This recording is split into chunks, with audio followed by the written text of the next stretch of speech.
The Battle of Willow Creek, a bulldozer's defiance. The morning was quiet in Willow Creek, a sleepy suburb on the edge of Springfield, Ohio, until the sound of splitting vinyl shattered the peace. I didn't hear the bulldozer first. What I heard was Pop swearing loud enough to wake the neighbors, his voice a mix of fury and triumph, followed by the unmistakable crack of plastic breaking apart, like a cheap lawn chair. By the time I reached the window, Pop Henry Walsh, 79 years young, was halfway down our gravel driveway, riding Betsy, his 1968 bulldozer, with its front blade raised like a knight's lance. The 6-foot white vinyl fence, slapped up that morning by the Willow Creek Homeowners Association, didn't stand a chance. Slats flew like scattered playing cards as Pop plowed through, slow and deliberate, a one-man demolition crew. I'm Ellen, Henry's granddaughter, 18, and still figuring out my place in this world. That morning, watching Pop take on the HOA's latest stunt, I realized two things. Our little town had just picked a fight with the wrong man, and I'd never been prouder to be a Walsh. It all started with that fence, the kind of petty power move that sparks suburban wars. The Willow Creek HOA, led by the steely Margaret Hensley, called it a community enhancement. We called it a barricade, cutting off our only road to the grocery store, the high school, and the rest of civilization. Our family's farm sat at the end of a long gravel drive, a path we'd used since the Nixon era. The HOA, in their infinite wisdom, decided it was communal green space and planted their shiny new fence right across it. No warning, no discussion, just a crew of khaki-clad workers with clipboards and stakes, marking our road like it was theirs to claim. I thought they'd gotten the address wrong when I saw them that morning, their utility van parked by our mailbox. I ran to get Pop, who was already on the porch, arms crossed, glaring like a hawk. "They're fencing us in," I said, breathless. "No," Pop replied, his voice flat as asphalt. "They're fencing me out." I didn't get it then, but I would soon. By dusk, our road was blocked by a pristine vinyl wall. No gate, no gaps, like something out of a dystopian homeowner's manual. We tried calling the HOA voicemail. IMA led no reply. It was like we didn't exist, just another patch of land to be manicured into submission. Pop didn't say much that night, but the next morning he walked to the barn, ran his hand over Betsy's rusted frame, and said, "Time for a walk." When Betsy roared to life, it was like the earth itself woke up. The old bulldozer hadn't run in years, and her startup sounded like a grizzly bear choking on gravel. Our dog bolted under the couch, and I, still brushing my teeth, ran outside just as Pop throttled forward. Betsy hit the fence like a sledgehammer, vinyl panels exploding in every direction. Pop didn't flinch, just chewed his unlit cigar and drove through the wreckage with the calm of a man who'd been waiting for this his whole life. I posted the video online, mostly for laughs, captioned, "Pop versus the fence, round 1. It hit 10,000 views in an hour. By noon, 100,000. By dinner, news outlets were calling, wanting to know why a 79-year-old farmer took a bulldozer to an HOA fence. Pop waved them off. "Didn't do it for fame," he said. "Did it for the road." The HOA, predictably, didn't take kindly to being internet famous. That evening, a letter appeared in our mailbox, written in Margaret's perfect cursive: "Cease all unauthorized demolitions. Further violations may result in fines, legal action, or HOA expulsion." Pop snorted. "Expel me? I never joined their club." He was right, our land was just outside their jurisdiction, but Margaret's HOA had been creeping closer, redrawing maps, swallowing properties like a bureaucratic black hole. Pop wasn't just a grumpy old man with a grudge. He was a retired civil engineer who'd built roads in Korea, patented a flood-resistant barn door, and once taught a squirrel to drop nuts in a bucket. Betsy wasn't just a machine. She was a piece of history, a symbol of freedom on treads. That night, I found Pop in the barn, oiling her like she was a prized stallion. "They think they can erase us," he said, not looking up. But they forgot who drew the map. Something clicked in me then. This wasn't just about a fence. It was about standing up to a system that thought it could bulldoze people with paperwork. I wasn't just a bystander anymore. I was in this fight, too. Tomorrow, we'd take Betsy for another spin.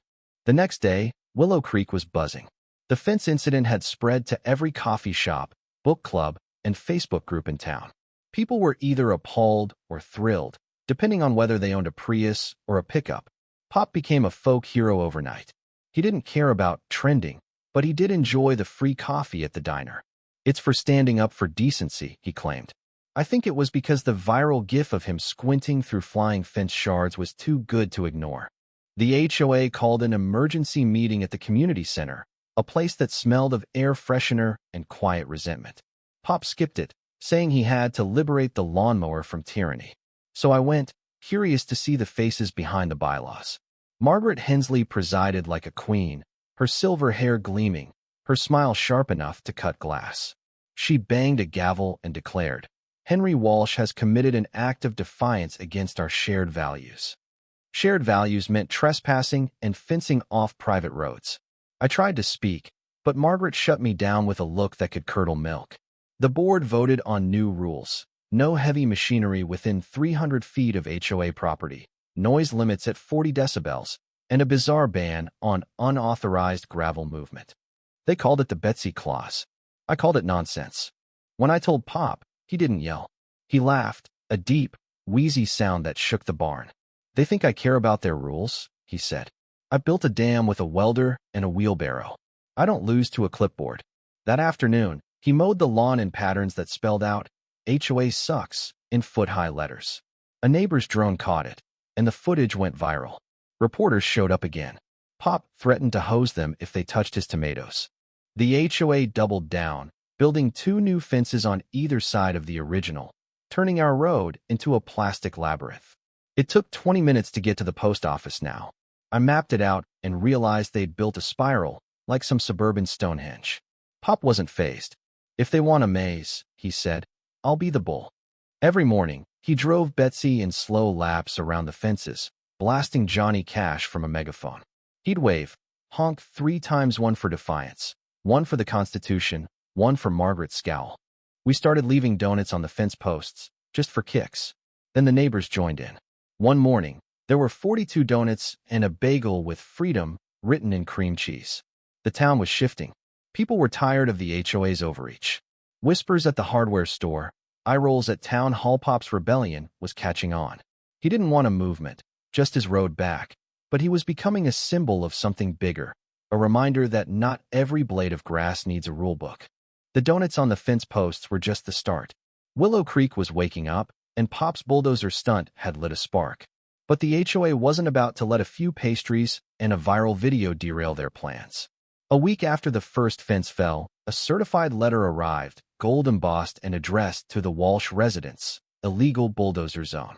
It cited a $1,200 fine for property damage and threatened a civil suit to seize part of our farm for emotional distress caused by mechanical aggression. Pop read it, snorted, and used it to line the chicken coop. "Emotional distress," he muttered. "They should try living by their own rules." That night, I got a text from an unknown number. "I know where the original deed is. Meet me behind the town library at midnight. Don't tell Henry." Attached was a blurry photo of an old envelope and a corner of a faded map. My stomach churned. Pop didn't take kindly to secrets, but something about the message felt urgent, like a puzzle piece we'd been missing. I waited until he was in the barn, tinkering with Betsy's hydraulics, and slipped out with a flashlight and my phone. The library sat just beyond the HOA's reach, its back lot a tangle of weeds and forgotten mulch piles. A single porch light flickered. I expected a shady figure in a trench coat, but instead, I found Walter Grayson, the HOA's lawyer, crouched behind a compost bin, clutching a folder and looking like he'd seen a ghost. "You're late," he hissed, though I was early. "I've got 20 minutes before the compliance team checks my location." "Compliance team?" I asked, raising an eyebrow. "Figure of speech," he said, waving it off. Walter was the last person I'd expect to betray the HOA. He looked like he'd been born in a suit, with hair so neat it defied gravity. But there he was, holding out a yellow document like it was radioactive. "This is the original deed to the Walsh farm," he said. "Pre-zoning, pre-HOA, signed by a notary who later ran off to Wisconsin with a cheesemaker. It's ironclad." I took it, hands shaking. The paper was brittle, but the seal was clear, and my great-grandfather's signature stood out, bold as ever. "Why are you doing this?" I asked. Walter sighed. "I can't sleep knowing I'm helping Margaret turn your farm into a yoga retreat. She's planning eminent domain luxury cabins, mindfulness trails, The works. Your land's in the way. He glanced around, nervous. Don't tell Henry yet. If he drives Betsy through City Hall, I'm done for. I nodded, thanked him, and walked home in the dark, the deed burning a hole in my backpack. This wasn't just about our road, Anna Maria. It was about history, roots, and a system trying to erase us. I hid the deed under a floorboard in my room, next to a notebook where I'd sketched Betsy with a superhero cape. It wasn't legal evidence, but it kept me sane. The next morning, Margaret upped the ante. A new HOA rule appeared on the community bulletin board. All properties within a half-mile radius had to register tools over 10 pounds. Pop got a citation for his shovel. He laughed so hard he nearly choked. I wasn't laughing. The HOA's grip was tightening, and we were running out of time. Then, something stranger happened. A kid showed up at our door, about my age, with curly hair, a heavy backpack, and a nervous grin. Pop opened the door, and the kid said, "Hi, I think I might be your grandson." The air froze. Pop blinked. "Is this a prank?" The boy shook his head. "I'm Lucas. My mom was Sarah Mitchell." Pop stepped back, his face pale. "Sarah," he whispered. "From Indiana." Lucas nodded. I was floored. Pop had another kid, and didn't know? Lucas explained that Sarah and Pop had dated years ago, after my grandma passed. Sarah moved away, stopped writing, and Pop, true to form, buried the pain under engine grease. Lucas found old letters, dozens, mostly unopened, and decided to track Pop down after turning 17. Dinner that night was like a scene from a family drama, minus the scripted tears. Lucas was quiet, polite, and a little shell-shocked. Pop chewed his pork chops slowly, studying this kid who somehow had his same squinting eyes. I kept waiting for a blow-up, but it never came. After dinner, Pop pulled me aside. "You okay with this?" I nodded. "Are you?" He paused, then said, "Life throws you curveballs. You'd be dumb to swing at air." That was Pop's way of saying he was open to second chances. The next day, Margaret announced the HOA was filing for legal possession of our road. Notices went up in the Springfield Gazette, stapled to trees like wanted posters. The war was official now. But we had the deed, we had Lucas, and we had Betsy. Pop looked at us and said, "Time for Betsy to stretch her legs again." This wasn't just about fences, Anna Maria. It was about bringing the truth to light. We didn't know it then, but Margaret had a past with Pop. It came out later, in bits and pieces, like shrapnel from a long-forgotten explosion. They'd been close, decades ago, before my grandma. Margaret had loved Pop, but he'd chosen the farm, the land, over her. She'd never forgiven him, and every fence, every bylaw, was her way of settling the score. It wasn't just bureaucracy, it was personal. Meanwhile, Lucas settled in like he'd always belonged. He took over the attic, cleared out the cobwebs, and started fixing things Pop hadn't touched in years: the porch railing, the leaky faucet. He had a knack for it, and I saw Pop's gruff exterior soften, just a bit. Lucas wasn't just a surprise. He was a reminder that family could grow, even in the middle of a fight. The HOA kept pushing. They sent drones to buzz our property, dropping flyers that read, "Trespassers will be fined with courtesy." Pop shot one down with a slingshot and framed the wreckage. Neighbors started sneaking us supplies, canned goods, tools, even a pie with "Keep Fighting" written in cherries. The town was splitting. Half saw Pop as a hero, half saw him as a menace. Online, the debate raged. Was Pop a patriot defending his rights, or a reckless vigilante? Comments piled up under my videos, some cheering, some calling for his arrest. It was a powder keg, and we were holding the match. One night, I showed Pop the deed. His eyes lit up, but he didn't celebrate. "This is ammo," he said, "but we need to fire it right." We planned to file it with the county clerk, but getting there meant crossing HOA territory. Margaret had posted security volunteers at every intersection, clipboard-wielding busybodies who'd report any move we made. We needed Betsy, but she was coughing worse than ever. Pop spent hours in the barn, Lucas at his side, trying to coax her back to life. The morning we planned to head to the courthouse, a new fence went up, taller, reinforced, with a locked gate. Margaret stood by it, arms crossed, daring us to try. Pop climbed into Betsy's cab, Lucas tightened a bolt, and I handed him his old welding goggles. "Don't do anything stupid," I said. "No promises," he grinned. Betsy lurched forward, engine groaning, and I knew this was about more than a road. It was about showing Margaret and the world that the Walshes didn't back down. The air was thick with tension as Betsy growled toward the new fence, her engine rattling like a storm ready to break. Margaret Hensley stood in front of the reinforced vinyl barrier, her silver hair catching the morning sun, her expression a mix of defiance and something deeper resentment, maybe even pain. Pop, perched in Betsy's cab, didn't hesitate. Lucas and I stood on the porch, hearts pounding, as the old bulldozer lurched forward. The fence didn't just crack, it crumpled, metal brackets snapping like dry twigs. Margaret stepped aside at the last second, her face a mask of fury, but Pop didn't even glance her way. He had one goal, the county courthouse, where the deed in my backpack could end this war. I climbed into the pickup truck with Lucas, following Betsy as Pop led the way. The deed was our trump card, but getting it filed wasn't going to be easy. Margaret's HOA had eyes everywhere, neighbors turned informants, drones circling like vultures.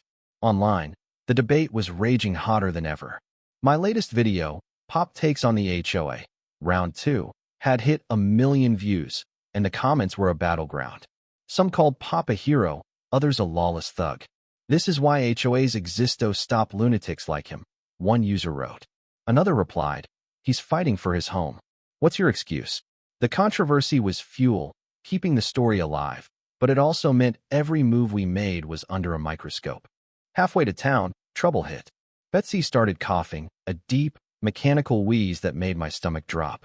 Pop pulled over on Dandelion Hill, killed the engine, and jumped down with a wrench, his face grim. Lucas and I ran to help. She's hurting, Pop said, crawling under the bulldozer.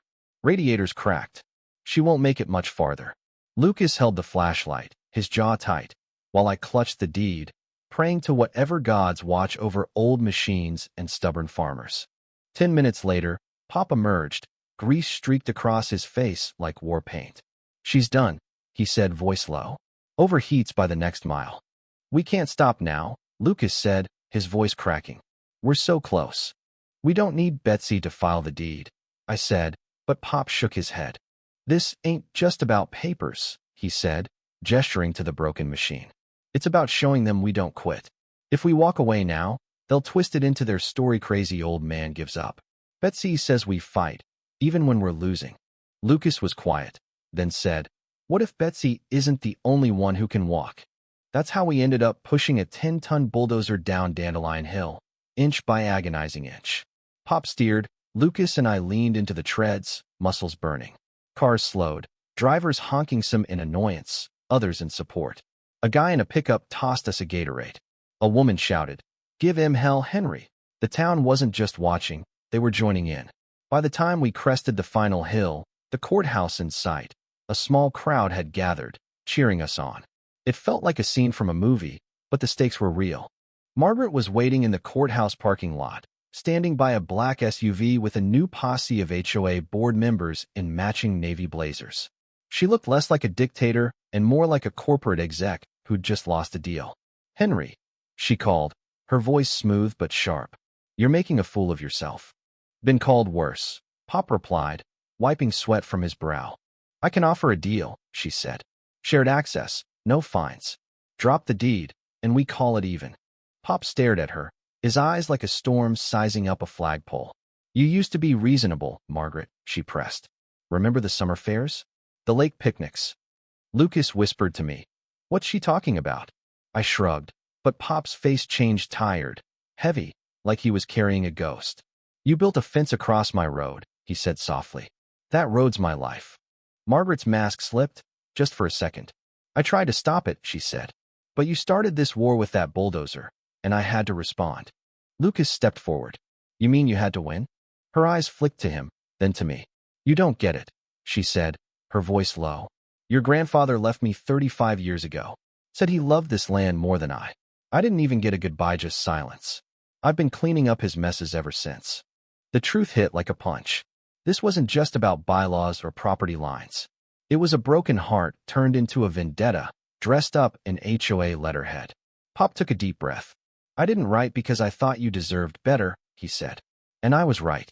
Margaret flinched, barely, then turned away. I didn't wait for her to regroup. I marched up the courthouse steps, deed in hand, and filed it with the clerk. A stamp, a signature, a copy years of fighting boiled down to a single moment. When I stepped outside, the crowd had doubled. Neighbors, farmers, even a few HOA defectors. Someone handed Pop a donut. A reporter snapped a photo of us, Pop, Lucas, me, and Betsy, with the stamped deed held high like a flag. That night, we parked Betsy in the barn. Pop sat beside her, hand on her frame, like he was thanking an old friend. Lucas and I hauled firewood, the stars bright above. Think it's over? Lucas asked. I thought about the fences, the secrets, the mended family. No, I said. But the road's open, and that's something. It wasn't over. 2 days later, Margaret resigned, citing personal reasons in a curt email to the Springfield Gazette. But someone worse stepped up. Linda Carver, a quiet HOA board member who'd smiled too sweetly at potlucks and nitpicked mailbox heights. Linda didn't waste time. Her first move was a front-page article in the Gazette titled Order Restores Harmony. She called Betsy a tool of chaos and Pop a threat to community values. The kicker? A formal request to the county for eminent domain, not just our road, but the entire farm, to be raised for the Willow Creek Harmony Project, wellness retreats, a meditation pavilion, and a serenity pond. The rendering showed our orchard flattened, our barn replaced by a yoga studio. Pop read the article, folded it, and tossed it into the compost. Should have run her over when I had the chance, he muttered. Lucas grinned, catching the Walsh spark. But this wasn't a fence we could bulldoze. Linda had lawyers, money, and a county board that loved her buzzwords. The deed protected us, but eminent domain was a different beast. That night, a new sound woke Minute Betsy, but something louder, sleeker. I ran to the window and saw it. A massive yellow bulldozer parked just beyond our fence, gleaming under the moonlight. Stenciled on its side, Harmony Enforcer 5000. Linda's message was clearsed, fight fire with fire. The next morning, the Gazette reported her plan. Demolition would start in 48 hours unless we complied with her terms. The town was on edge. A public meeting was called at the high school gym, packed with locals, reporters, and even tourists who'd seen the videos online. Linda stood at a podium, flanked by charts and suits, preaching about progress over nostalgia. Pop walked in late, carrying an old toolbox. The crowd parted, silent. He set the toolbox down with a thud and pulled out a faded photo of him and my grandma, laughing in the orchard, dirt on their hands. I built this farm, he said, voice steady. Planted the first tree with her. She's gone. The tree's still here. So am I. You think you can erase that with a fancy tractor? You don't know what land means. The room was still. Even Linda didn't interrupt, but her silence wasn't surrender, it was strategy. The next day, a notice went up. The enforcer would roll at dawn. We had one last chance to pack up and leave. The night before the Harmony Enforcer 5000 was set to roll, our farmhouse felt like a war room. Pop didn't sleep, and neither did I. Lucas stayed up with us, sorting tools and securing tarps, his hands steady despite the tension. Betsy sat in the barn, her engine cold, her frame battered from the trek to the courthouse. We had no plan, no legal loophole, just the three of us in a town holding its breath. Outside, the enforcer loomed beyond our fence, its yellow bulk a silent threat under the stars. Linda Carver's ultimatum hung over us: clear out by dawn, or lose everything. At sunrise, the rumble came, deep and polished, shaking the ground. I ran to the porch and saw the enforcer revving up, its blade gleaming like a guillotine. Linda stood beside it, hard hat on, clipboard in hand, her smile as sharp as a lawyer's letter. A crowd had gathered, neighbors, reporters, kids with phones, all waiting for the showdown. Some expected a fight, others a tragedy. No one expected what Pop did next. He stepped forward, slow and steady, and waved Linda down. You want a bulldozer fight? He called, voice carrying over the engine's roar. You got one. Linda laughed, a short, dismissive bark. Are you serious? Pop pointed at Betsy. Bulldozer to bulldozer. One pass. No tricks. Winner keeps the farm. The crowd erupted cheers, gasps, a few whistles. A teenager started taking bets. Linda's smile faltered, her eyes narrowing. She hadn't planned for this, but with half of Springfield watching, backing down wasn't an option. Ego is a hell of a drug. Fine, she said, climbing into the enforcer's cab with a hired driver, a burly guy who looked like he'd bench-pressed tractors for fun. Pop climbed into Betsy. Lucas tightened a bolt on her tread, his hands shaking but focused. I handed Pop his old welding goggles, my throat tight. "Please don't die," I said. "No promises," he replied, flashing that Walsh grin. I kissed his cheek, and Lucas gave him a nod, like they'd been a team forever. The engines roared, the ground trembled, and the crowd went silent as the two bulldozers lined up at opposite ends of the field, Betsy's rusted frame dwarfed by the Enforcer's sleek power. They rolled forward, slow and steady, metal groaning, earth shaking. It was like watching titans clash in some ancient arena. Betsy held her ground at first, blade locked against the Enforcer's, pushing back with every ounce of her fading strength. Pop gritted his teeth, hands white on the levers. The crowd leaned in, phones up, capturing every second. My heart pounded. Betsy was fighting, but she was losing ground, inch by inch. Then came the sound, a loud pop, like a gunshot. Betsy lurched, steam hissing from her hood, and went still. The crowd gasped. Linda's driver pushed forward, the Enforcer surging with triumph. I thought it was over, but Lucas vaulted into Betsy's cab, slamming the levers, kicking the ignition. "She's not done," he yelled. The engine coughed, sputtered, then roared back to lift a last, desperate burst of defiance. Betsy surged forward, her blade catching the Enforcer at just the right angle. The bigger machine tilted, its tires slipping in the churned-up dirt. Pop and Lucas pushed together, faces set, and somehow, impossibly, the Enforcer gave way. It didn't break, didn't crash, just backed off, retreating under Betsy's final shove. The crowd exploded, shouts and applause drowning out the engines. People rushed the field, hugging, cheering, slapping Pop on the back. Lucas climbed down, grease-covered and grinning. Linda slipped out of the Enforcer and vanished into the crowd without a word. We'd won. Not just the duel, but the farm, the road, the legacy. The video I posted that day, Pop's Bulldozer duel, the final stand, hit 5 million views by nightfall. Comments poured in, some praising Pop's guts, others decrying the violent spectacle. "This is what happens when HOAs push too far," one user wrote. Another snapped, "He's a danger to society." The debate raged, but one thing was clear: Willow Creek would never be the same. Linda's defeat broke the HOA's grip. She resigned the next day, citing health concerns, though rumors said she'd moved to Florida to sell beachfront condos. The Harmony project was scrapped, and the county board issued a new zoning map, designating our road as a protected historical pathway. Pop framed the map and hung it in the kitchen, next to a photo of Betsy's duel, snapped by a local and printed in the Gazette. That photo meant more to him than any medal. Lucas settled in for good. He claimed the attic, fixed the porch light, and got our old tractor running without scaring the chickens. Pop's gruffness softened around him, like a knot finally loosening.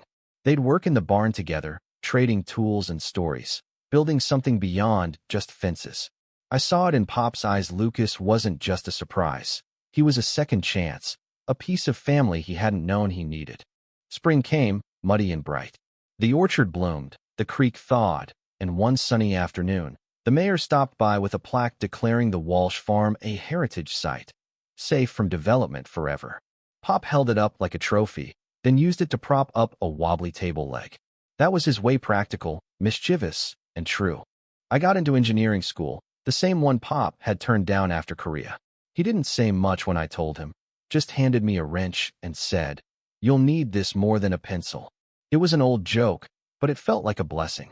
The night before I left, we ate under the apple trees. Pop grilled ribs. Lucas made lumpy mashed potatoes, and the fireflies danced early. For one perfect hour, everything was right. No fines, no fences, just family and the quiet that comes after a hard-won fight. After dinner, Pop pulled me aside, holding something wrapped in a faded cloth. He unwrapped it, the original deed, newly framed. "Take it," he said. "Keep it close. It'll remind you what's worth fighting for." I hesitated. "You sure?" He smiled. "The road's ours now, but the world's got plenty of fences. You'll knock down a few, I reckon." I hugged him, tighter than ever, not just because I was leaving, but because I finally understood what he'd been carrying all these years. Love, fierce and unshakable, for his land, his family, and the right to live free. The morning I left for college, The gravel road stretched out clear and open, no fences, no signs, just the hum of possibility under my tires. Pop stood on the porch, Lucas beside him, both waving as I pulled away. The framed deed sat in my passenger seat, a reminder of everything we'd fought for. Willow Creek had changed, and so had we. Betsy never moved again after the duel, but she didn't need to. Pop parked her in the barn's center, swept the floor around her, and set a folding chair nearby. I'd catch him there sometimes, sipping coffee, hand resting on her rusted frame, like they were old soldiers sharing a quiet moment. The town settled into a new rhythm. The HOA, gutted by Linda's exit, scaled back its ambitions. New board members locals who'd cheered for Pop rewrote the bylaws, focusing on pothole repairs instead of power grabs. The Gazette ran a feature on the Walsh farm, calling it Springfield's Heartbeat, with a photo of Pop, Lucas, and Betsy under the orchard trees. Online, the story kept growing. My videos racked up millions of views, and the comments section was a war zone of opinions. "Henry Walsh is a legend," one user wrote. Another fired back. "He's a bully who glorifies destruction." The debate freedom versus order, individual rights versus community rules kept the story alive, trending on platforms from YouTube to local forums. Lucas took to farm life like he'd been born for it. He fixed fences, planted new apple trees, and even built a chicken coop that didn't leak. Pop taught him the tricks: how to spot a storm coming, how to coax a tractor out of a bad mood. They'd bicker over tools, then laugh over beers in the barn. Lucas wasn't just a grandson. He was the future Pop hadn't dared hope for. I saw it in the way Pop's shoulders relaxed, his gruff voice softer when he called Lucas kid. I came home for Thanksgiving, then spring break. The farm looked stronger each time, trees taller, barn cleaner. Pop had started a group called Farmers for Fairness, a crew of retired locals who reviewed HOA proposals and wrote scathing, polite rebuttals. They met on Thursdays in the town hall basement. Their motto: "We outlasted your rules." It sounded like a knitting club, but it kept the HOA in check. Pop loved it, especially when they got a rule about mailbox colors tossed out. On the first anniversary of the Bulldozer duel, Willow Creek threw a barbecue on the farm. Not a parade. Pop would have hated that. No speeches, just ribs, music, and neighbors who knew they'd witnessed something rare. The Ridge, where Linda had planned her wellness retreat, was now a community garden, funded by donations from Pop's viral fame. I walked up the hill that evening, past the orchard, and stood where the first fence had fallen. The view stretched over the farm, the fields, and the road that started it all. Pop joined me, hands in his pockets, eyes on the horizon. "Still think it was about the fence?" he asked. I smiled. "Never was. It was about the road." "Damn right," he said, and we stood there, the wind carrying the rest. Some fights don't need words, just the will to keep walking, no matter what's in your way. Months later, I was at college, studying bridges and beams, when Pop sent me a letter, not an email, a real letter, his handwriting shaky but clear. "Road's still open," he wrote. "Lucas is planting pumpkins. Betsy's resting. Keep that deed close." I framed the letter next to the deed in my dorm, a piece of home that grounded me. Classmates loved the story. Some thought I'd exaggerated, but when I showed them the photo of Pop and Betsy, steam rising, crowd cheering, they went quiet. No one argues with a bulldozer. Back in Willow Creek, the farm thrived. Lucas started a roadside stand, selling apples and eggs, and locals stopped by just to chat. Pop, nearing 80, slowed down but never stopped. He'd tinker in the barn, tell stories to kids who asked about Betsy, and grill anyone who smelled like HOA. The town left Betsy alone, a monument without a plaque, her dents and rust proof of what happens when you push a Walsh too far. The fight wasn't just ours, it was everyone's. It sparked debates across Springfield and beyond. Was Pop's rebellion justice or chaos? Did the HOA deserve it? Or was he the villain? At college, I'd overhear students arguing about property rights, bureaucracy, and even violence as resistance. My professor used our story in a lecture on ethics, asking, "When is defiance right?" I didn't have an answer then, but I knew one thing. Pop fought for what mattered, and he won. Years later, I'd drive back to the farm, the road still clear, Lucas running the place with his kids helping out. Pop was gone by then, but his spirit was in every tree, every stone. Betsy stayed in the barn, a relic of the battle that saved us. The deed hung in the farmhouse, a promise kept. Willow Creek never forgot, and neither did I. The world's full of fences, but with a wrench and a will, you can carve your road. This story is about more than a bulldozer. It's about standing up to injustice, fighting for your home, and the messy line between defiance and destruction. Did Pop go too far, or was his rebellion justified? How far would you go to protect what's yours? Share your thoughts in the comments below. Let's hear your stance on violence, fairness, and facing down the system. Your voice matters, so jump into the debate.